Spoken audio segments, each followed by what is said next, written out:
So Todd, I got two rods. I've got the intermediate line and a floating line for poppers. What do you think we should lead into today? So today we do have a chance of some storms coming in a little later today. So I think with that storm coming in, the skies they're kind of blue right now. They're a little overcast too, though, in spots. But I think let's start with poppers. The water's pretty low. See if we can just make some nice soft pops here and there. See if we can get some fish to bite. And if that doesn't work, we can go underneath and try crayfish patterns and some minnow patterns. They always seem to work. So, and there are probably hundreds of these guys just bouncing around our feet. So I suspect that today crayfish patterns will work really well. We'll figure out something today.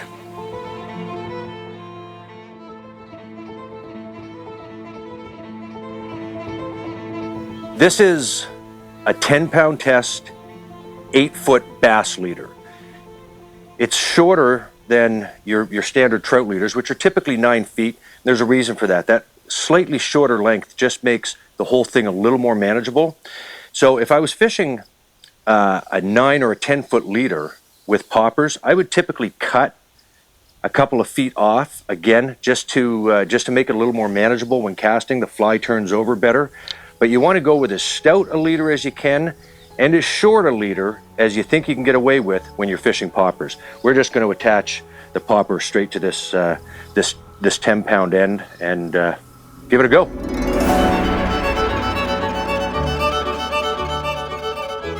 All right, let's do it.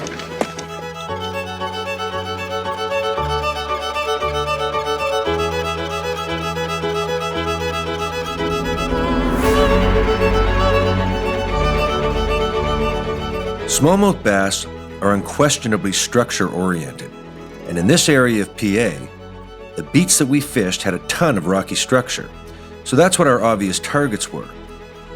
So Rob, I'm sliding around these rocks, and then once we get around them here, I'm gonna kind of work in between them, and you just pick apart pockets as we go. Okay. There's a little guy. Like that. Just like that? Hey. Oh, yeah. Gets the stink off the boat. Exactly.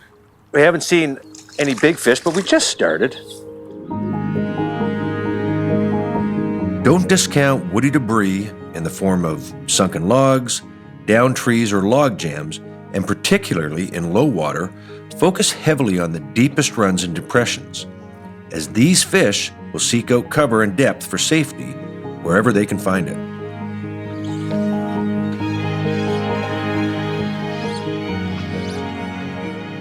Oh, that might be a better fish. Nice. No, it's just an aggressive take.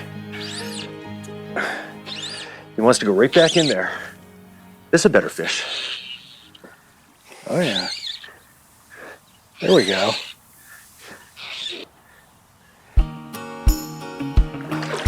Go ahead, Todd. You can manage him. Look at him yakking up crayfish.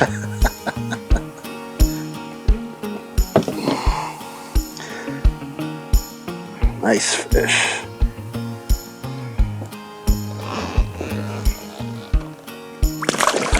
We've definitely identified that the fish are very big structure oriented, and they're tending to be in the deeper pockets and slots along this bank for the most part. But if you look behind me here, you can see there's a lot of rocks. With every one of these rocks that you can see, there's also submerged structure. That's where the fish have really tended to be hanging. So we're just dropping our popper in and around those and working it back through and just hitting targets along the way as we go. So far, it's been working out pretty well.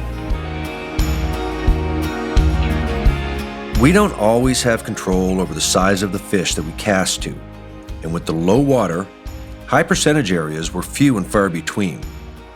The smallmouth bass in rivers have a broader range of travel than one might think, and larger fish will tend to seek out the deepest parts of the river. With this historically low water, those areas were a challenge to find. So I'd say to that, take what you're given and have fun with it and learn from it. There's something to be said about consistent action, no matter what we fish for. That's a better fish. I bet on that. No, that's not bad. It's Not bad. No, not at all. When you're fishing from a boat like this, folks, it's hard to manage your line when you got a decent fish on. This guy's he's fighting above his weight class. But I'm not going to risk getting the line on the reel. I'm just sort of stripping it at my feet. If it was a real big fish, they'll generally take them to the. You can generally get them on the reel pretty quick, but still they fight hard. Smallmouth bass and rivers are. They're a different fish. They are, and you got to remember too that I'm using 10-pound test here. And you're leaning on them pretty good. But if you were fishing these fish with little panfish poppers and 4-weights, you'd have a riot. I mean, I'm lean. Look how fat he is. He's got a belly full of food.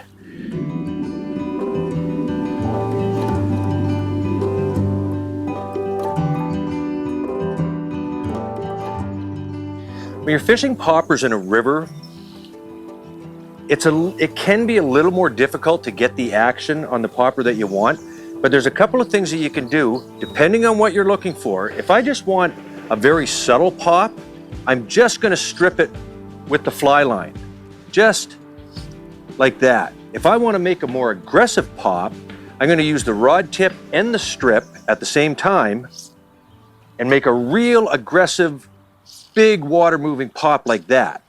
So depending on what the fish are doing and depending on the type of water that you're in, you may want to fool around with your retrieve just to find out what the fish are digging more than the next.